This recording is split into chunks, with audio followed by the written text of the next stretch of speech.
Welcome to the vlog. This is day 2. Well, it's day 3 of our trip, but it's our second full day in Tokyo.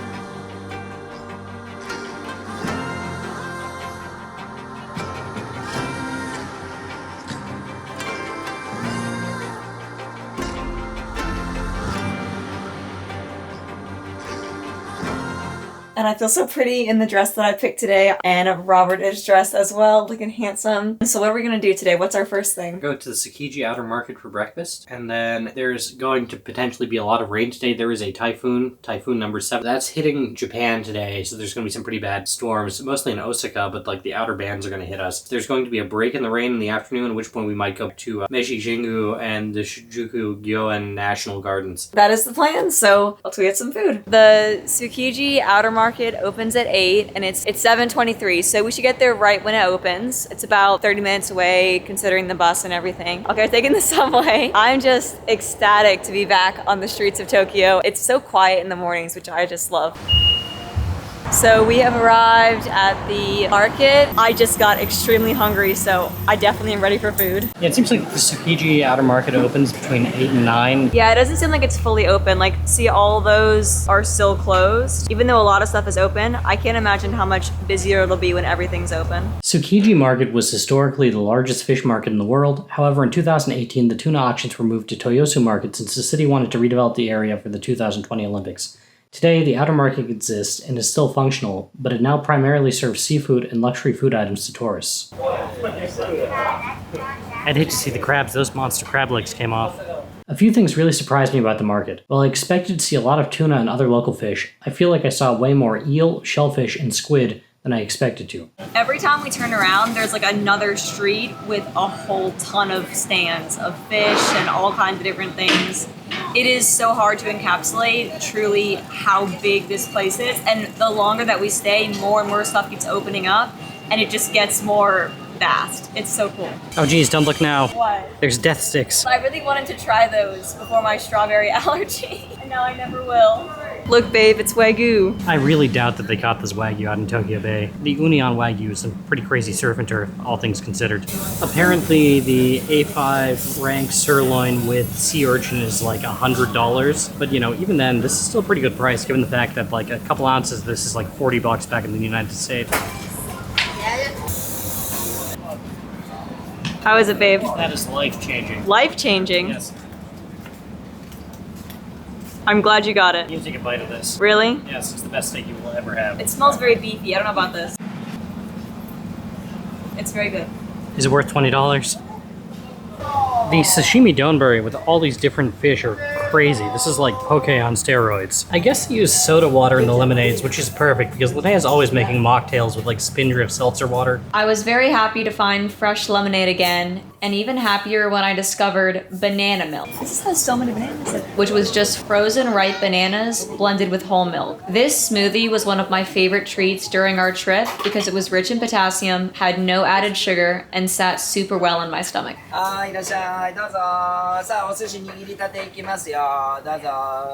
Ironically enough, this was the only dedicated sushi we had in Japan. While we had sashimi and fish many other times, there were so many other foods to try that I ended up only having this maguro, or lean tuna nigiri. How is it? Pretty good. You happy you got it?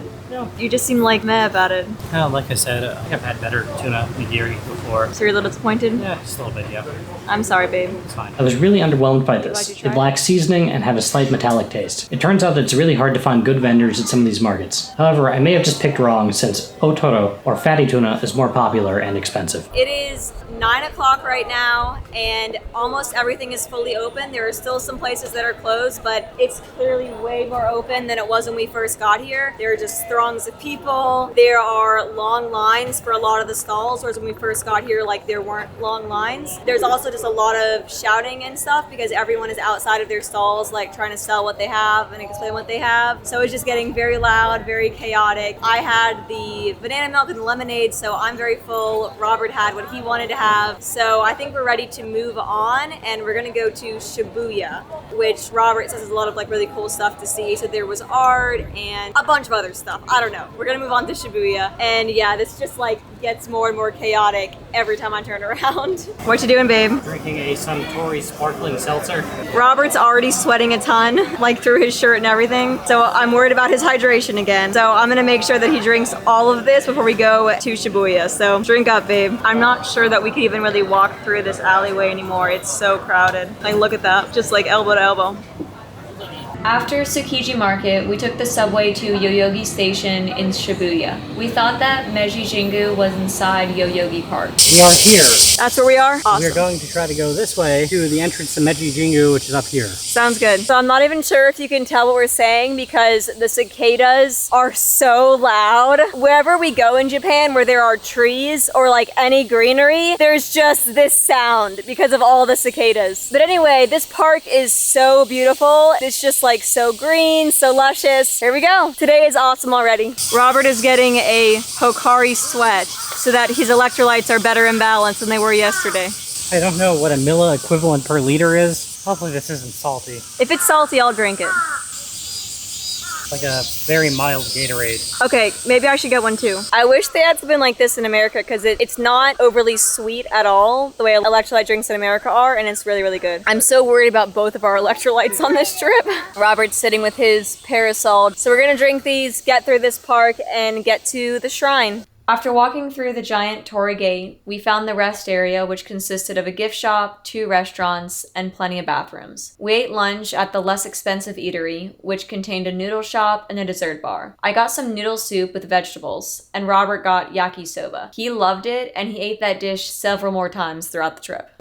So I got a vanilla ice cream because I didn't like my thing. I haven't really liked any of the savory food we've gotten in Japan. It just all tastes way too salty and fishy to me. I feel bad saying that, but it's true. Plus, I'm gonna tolerate this better anyway, so might as well just eat ice cream. It's really good. It's really good.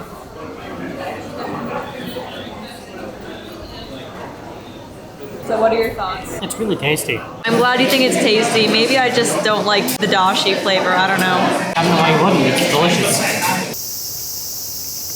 Good thing we finished our food. Meiji Jingu Shrine is a Shinto shrine dedicated in 1920 to Emperor Meiji and his wife Emperor Shogun. Emperor Meiji led the Meiji Restoration in 1868, which stripped power from the shogunate and various daimyo of feudal, pre-industrial Japan, and re-centralized the government around the emperor in an effort to modernize and industrialize the country in response to Western encroachment. As part of this effort, Emperor Meiji established a new charter oath that is considered the first constitution of Japan, with 5 elements. First, deliberative assemblies shall be widely established in all matters decided by open discussion. Second, all classes high and low shall be united in vigorously carrying out the administration of affairs of state. Third, the common people, no less than the civil and military officials, shall all be allowed to pursue their own callings so that there may be no discontent. Fourth, evil customs of the past shall be broken off, and everything based upon the just laws of nature. Fifth, knowledge shall be sought throughout the world so as to strengthen the foundation of imperial rule. Because of their efforts, Emperor Meiji and Emperor Shogun, who is considered to be the mother of modern Japan, are enshrined in Meiji Jingu as kami, a Shinto term akin to demigod that are considered manifestations of musubi, the interconnecting energy of the universe. The first notable feature of the Meiji Jingu Shrine complex is the wall of sake barrels. In Shinto, sake is offered to the gods to request blessings for abundant harvests, sufficient rainfall, health, and gratitude, and it can also be seen in open containers around cemeteries.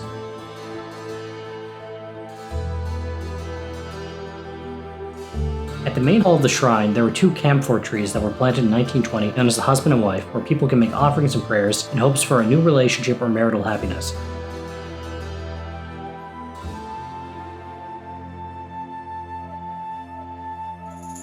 On the other side of the temple complex, there is a tree surrounded by fences that hold hundreds, if not thousands, of votive tablets known as ema that contain prayers.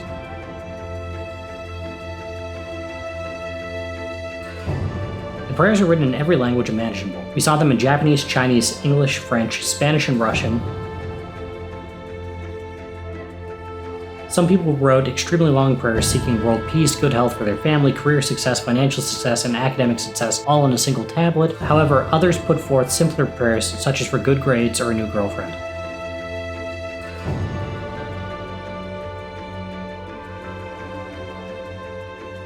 We're just about to leave Meiji Jingu. It was really beautiful and elaborate, way more elaborate than I expected. It was cool to see the marriage trees and just all the different buildings. It's breathtaking. and now there's a nice breeze after it being so hot. But anyway, we're gonna walk out of this garden and this whole area, and where are we headed? Takeshita Dori Street in Harajuku is where we're headed next. You're gonna have to forgive me for not pronouncing things right. You and Robert.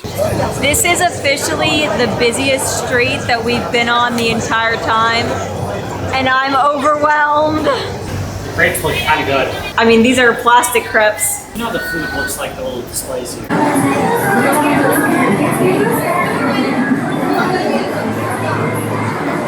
So we thought we found the crepes, but it's just more photo booths. An exception of the highest magnitude. You were really excited about crepes. Yes, those are the best looking crepes I've ever seen.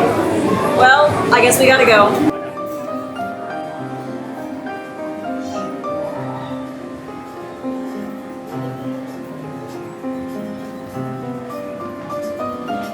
I'm sorry, babe. Another crepe catastrophe. It turns out we found it. That was a little dramatic for no reason.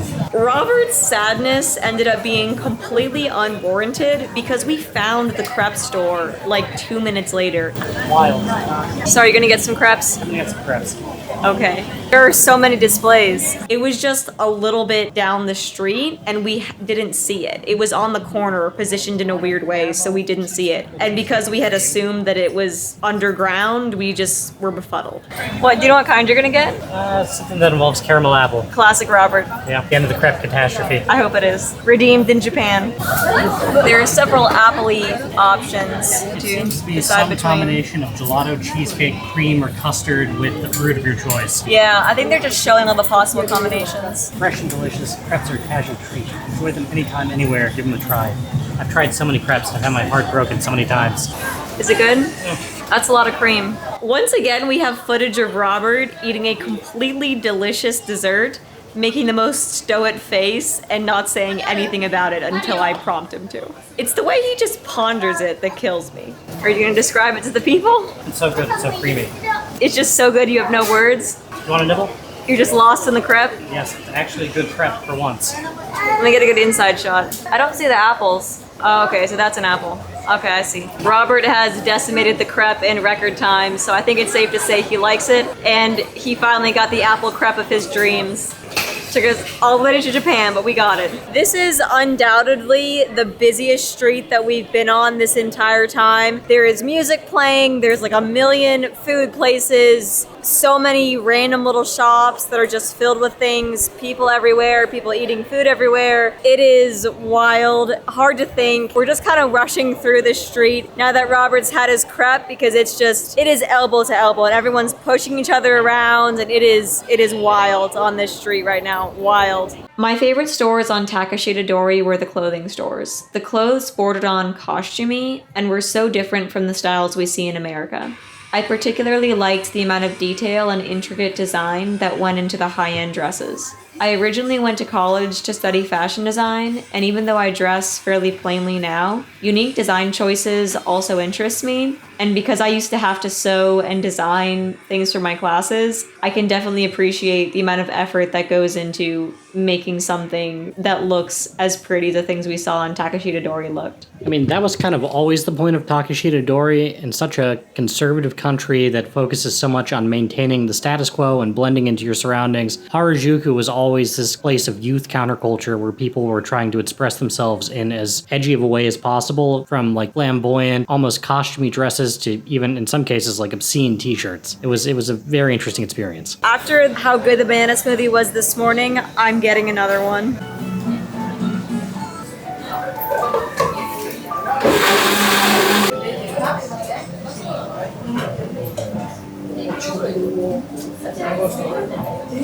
I had to get a second one. It's just so good and it sits so well for me. So this is now officially my third banana smoothie of the day. This is my new favorite food, I guess. I'm very happy. So we have left those crazy streets. We actually went into more shops than we thought we would, and it was actually kind of cool. The shops, once you got into the shops, they were a lot calmer than the busyness of the street would make you think. So there were some really cool clothing stores. There was a store that sold only earrings, and it was super, super cool. Before we went to that busy street, we were on like a pretty busy, but like a not as busy as that street kind of street, and there was a Lush, so I had to go in.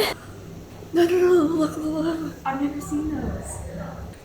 Look at the wall, look at the wall, look at the wall. And I bought some soap. So yeah, we went to the Lush. It was super fun. I love Lushes. And I got some soap. Buying the soap was definitely harder than buying an item that was like pre-packaged, because me and the person at the Lush had a language barrier and we were trying to discuss how many grams of soap I wanted her to cut for me. So it was a whole thing, and she like put the entire giant block of soap on the scale and I was like, no. And then she's like, okay, I'll cut it, and we worked it out. But it was definitely more of an adventure than it would have been if I just picked something up and bought it. But I have some soap from Lush. It's like a different scent than they have in America, so I was excited about that. And then Robert got from Uniqlo, he got some wave shirts. He's obsessed with, what is that painting? Okasai's Blue Wave, and they have these shirts based off of it there. And he has one shirt that he got several years ago in Hawaii that is so worn out from him wearing it all the time. It has like holes everywhere, so he has replaced his wave shirts. And yeah, so right now we have a 15-minute walk to get to where? To the Shinjuku Gyoen National Gardens. So we are headed there right now to the Shinjuku Gyoen National Garden. Other thing about the Uniqlo that I wanted to mention is the weird thing was, because all of the shirts are so uniform in their weight, when Robert went to go buy his 3 shirts, they didn't scan them. They just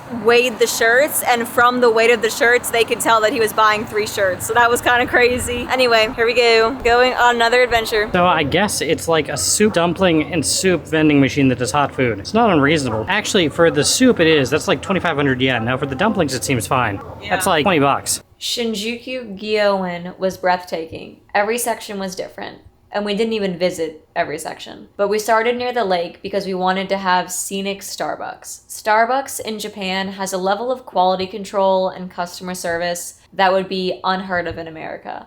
I got a chai latte and it was perfect. Not too sweet and full of warming spices. However, the most interesting thing about Starbucks in Japan is how they try to seamlessly blend it into the surroundings. After Starbucks, we walked through the rest of the garden and we spent a lot of time in what was referred to as the proper garden, which was modeled after traditional English and French gardens. I enjoyed the sunny rose bushes equally as much as I enjoyed the paths, with trees so thickly layered over one another you can barely see the sky through the branches. There was something incredibly serene about this garden. We later found out that it is within a mile of the absolutely chaotic Kabukicho Entertainment and Nightlife District. After wrapping up at Shinjuku Gyoen, we decided to take the train from Sendagaya Station to Akihabara Station to continue our day exploring Tokyo. They have roasted corn tea. I'm tempted to get it just to know what it tastes like. I took Linnea to Akihabara for a variety of reasons. First, I wanted to explore a retro game store called Super Potato. Second, I wanted to visit an arcade. And third, I wanted to explore some of those discount, reused anime figurine stores. Robert is taking me to somewhere called Super Potato in Akihabara. So here we go.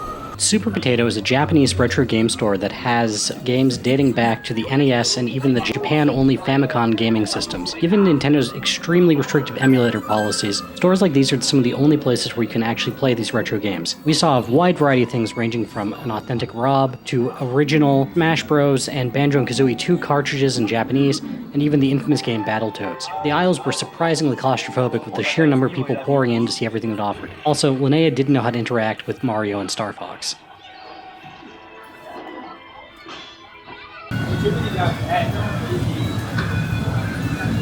After losing like 5 times, how do you feel about the Korean games? Ones on the first floor seem reasonable because you can actually like steer the claw like with precision, but the ones that are cheaper on the higher floors, which seem like a better deal, where you get to press the button twice, definitely seem like a scam. Yeah, we didn't film those, but Robert lost many times very swiftly, and now he's done with them. Yeah, I probably lost about $6. It's alright, babe, you had fun. So where are we going now? Ami Ami. What's that? It's a store. I'll show you. You'll see. Okay. On the way to Ami Ami, we encountered a wide variety of highly provocative signs, but they paled in comparison to what we saw inside Ami Ami. Because of this, we decided to change locations and went to Azone, where we felt much more comfortable filming. I appreciate the fact that like the loot content is like relegated to a limited number of figurines. Yeah, it's exactly the opposite of the last place that we were. What was that, Ami Ami? Yeah, that was not family friendly. I'm ready now. Oh, there's the whole progression of Naruto throughout the entire anime, and they're all selling for about 200. So, I mean, the resale value on this is insane. I mean, I think about all the Hummels my grandmother bought over the years because they were collectible or Beanie Babies. And this is the one thing my family was opposed to that actually has resale value. I still don't get why Ken Kaneki's going for like $600. I mean, that's such a niche anime. I mean, I love it, but like it's so strange that like that is the one the community has like settled on. And I've seen it in a couple booths at that price. It makes no sense to me, but it's cool. What is this? Star Wars? Darth Vader carved in wood as if it were a Buddha. Very interesting. I actually know about Mario Kart. It's like one of the few things that I actually know, babe. Knowing that Linnea knew basically nothing about anime, I decided to strategically get her into Demon Slayer prior to our trip in Japan so she could feel like she was participating. It's the little guys all together. They're very cute. The water breathing is just so cool. I think it's cool as well, and I actually know about it since I saw some of the episodes, so I can fully appreciate it. I also think that this is cool, but not as cool as the water breathing. That's Nezuko. Nezuko. Yeah. Is this all Demon Slayer stuff? There's some JJK mixed in. Honestly, what is that? That's $100 and something for all Ken Hashira. They look pretty good too. Yeah. They have the girl that died in like the 3rd episode. They have this one that barely survived them out and really gone entirely like... They've gone too hard with it. They've made every possible character. So this was Susanna's like intro to anime too. We both used to watch this on like 4Kids in the morning. They went entirely too hard with Angelmon from Digimon. What's like too much about This it? is so complex. Cell shaded All Might looks fantastic. Which one is that? All Might. He looks like Unreal. He's the symbol of peace. The symbol of peace? Yes. What were you saying, babe? I just find it really weird that this is the only place we've seen like Hunter x Hunter content. Yeah. How does it make you feel? Well, it's strange because I mean there's like, 100 or so interesting characters from that. So is this Hunter x Hunter stuff? Yes. Okay, are you happy now? Hisoka looks black as hell. This must be like the premium stuff. What That looks great. That All Might does not look as good as the other ones. Babe, I don't know who these I are. don't know who these are, Jesus. Which ones? There's more. So which is the Naruto stuff? This is the Naruto stuff. Okay, this stuff. I don't think I understand what's going on with Mossburger. I don't think we should eat there. So after Akihabara, because our hotel is in Akihabara, we stopped by our hotel to go to the bathroom, drop off a lot of our bags that we had, and now we are heading to get dinner and go to another street market, which is where? Which is Ameyoko, and it's like 8 minutes from our hotel. Robert says it means sweet street. So does that mean there's gonna be lots of sweets? Possibly. I mean, Amai is the word for sweet, and Yoko is like alley or something. Well, I've been loving all the Japanese desserts and sweets. The sweet food in Japan is just so much more to my taste than sweet food in America. I think it's just the lack of excessive sugar. Never have I felt so comfortable in a big city. Like, I've been to New York before once, and I was so overwhelmed and overstimulated and just like, And I think part of why this is like so nice is because all the overstimulating things that we've done have been like tempered by going to gardens and parks and shrines and temples. And so there's been these like quiet, beautiful, like artistic, naturey spaces in between all of this, which has been really good for my like stimulation level. Robert needs a car. Well, Robert almost got run over by a car because someone was backing into a parking space and just like refused to acknowledge his existence. And they had a backup cam, so great. Anyway, we should be there soon. Soon after leaving our hotel, we very quickly found ourselves at a side entrance to the larger Ameyoko shopping district area. This is really cool. I like this. Italian Japanese food is so surprisingly good. I don't think we should do it 2 nights in a row though. We should do it some other time. I don't know what we're gonna eat tonight, to be honest. While we looked for the official entrance to Ameyoko, we saw a wide variety of things ranging from a arcade with a drumming game, standard kind of shoe stores, and even a place that sold insects as food. Like after we go to the this should probably be open. So this is the street we're trying to go to? Yeah, that's Ameyoko. Okay, so this is the sweet street. Look at those grapes. Oh, dang. Go for your grapes. So there's sort of an astounding number of those little street restaurants and all these little different shops selling everything from clothes to herbs to shoes to bags to all kinds of different things. Like, I don't even know, like all kinds of things. Or Blue Wave. Bald Eagle with a Blue Wave. Oh my gosh, that's amazing, babe. And we're under the train station, so you can probably hear trains around me. There's so many of those little restaurants tucked in all over and little bars. So I think Robert will probably eat dinner here. Yeah, Robert was saying how like every time you turn a corner, it's something new in Tokyo, and that's totally true. Like every street we've been on into is different things to see, like. And no one talks about this. If you like look at itineraries, no one talks about this on the internet. Oh, it's a grocery store? Yeah. It's just like on the street, this massive grocery store. Oh my gosh, so much to look at. Robert is just got no idea what anything is, and neither do I, so we're just very overwhelmed. I think it's some sort of grape candy. Yeah, I know. You never know how much dried fruit you're going to need. We found the salt candy section with some help from one of the employees here. And we're trying to find the salt candy my dad brought back from Japan when I was a kid. And none of these look like that. I don't know if we can still find that, Dad, but we're trying, but these don't look like the ones I had as a kid. This looks most like the salt candy we had as a kid because it was pink. So I'm gonna get this, and I'm also intrigued by this lemon flavor. So that's what I'm gonna get, and hopefully they're tasty. This grocery store is amazing. Like, we're on the second part of it, and it's just like amazing. What did you want? Something sweet? Yeah, something fruity. All right, go find something fruity. What are those? Mixed jellies. Oh, those are jellies. I don't know if those are gonna be good. Well, we got strawberry, we got grape, we got melon. Those we got jellies. Pine. That's odd. These jellies are like sugar coated, and they kind of look better.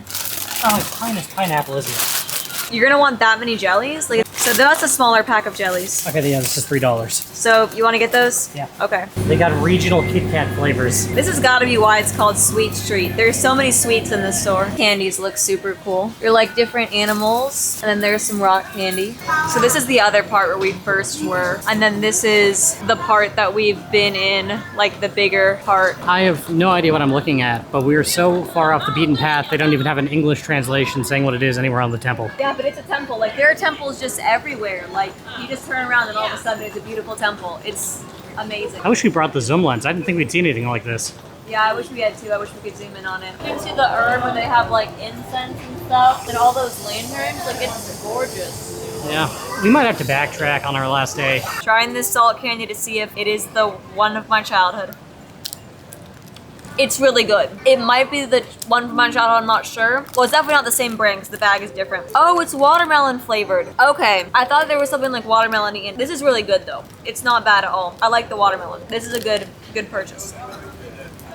Alrighty, y'all. We are down to our last camera battery and it only has 20%. We are completely exhausted. Both of our feet hurt. We walked 11.5 miles today and 15.3 miles yesterday. So over the past 2 days, we've walked a marathon. So that would explain why we're so sore. Robert had a great time eating his fried chicken at Oscar's Chicken. Oscar's Kebab and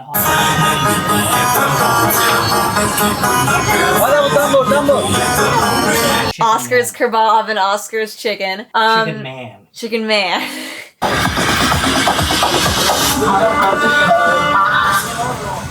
They were nice and didn't make me order anything. They just let me sit there and film Robert like the idiot American that I am. And fall out of your chair while doing it. Yeah, so for some reason, I'm so like tired and delirious that I imagined the chair that I was sitting on had a back, even though I knew it didn't have a back. And so I was leaning back to get a shot of Robert with his chicken, and I started to fall out of the chair. 5 guys around me, because the seating was so tight, just like caught me and pushed me back up, but I was so embarrassed. I mean, the seating was tight, but it got tighter when it started to rain and everyone packed in. Yeah. And there was a lot of people smoking, so I'm sure my hair smells like smoke. Like we were both inhaling a lot of cigarette smoke. We were getting roasted by the rotisserie on the left, and then we were inhaling smoke and getting smoked from the right. It was a vibe. It was definitely an experience. That whole area was an experience. Like, I'm glad we went down there. We were debating if we should go down there tonight, and I'm really glad we did. Obviously, we decided to make this an early night. It is only 8:15, and we're gonna take showers and go to bed. We have a big day ahead of us tomorrow that we have to get up early for. To be fair, we started at 7:30. We did start at 7:30, so like these have been 2 very long days. We need a very good sleep. We are leaving Tokyo tomorrow first thing in the morning, and where are we going? And we're going to Nagano Prefecture, and then to Obse, and then to Shibuya Onsen. So it's a big day. We're gonna be on trains instead of metros, and I'm looking forward to it because I know the views are gonna be great. I'm ready for some long, chill train rides with like good views after walking a marathon over the past 2 days. So yeah, our feet are very tired. I'm gonna eat these, get hydrated, get showered. We're gonna go to bed at like 9. And we'll talk to you guys in the next video. Thank you for watching the vlog. Day 2 in Tokyo. We are coming back to Tokyo again on the last day of the trip. We're spending our last night of the trip in Tokyo. So we'll be here again, but not for a while. Anyway, thank you for watching.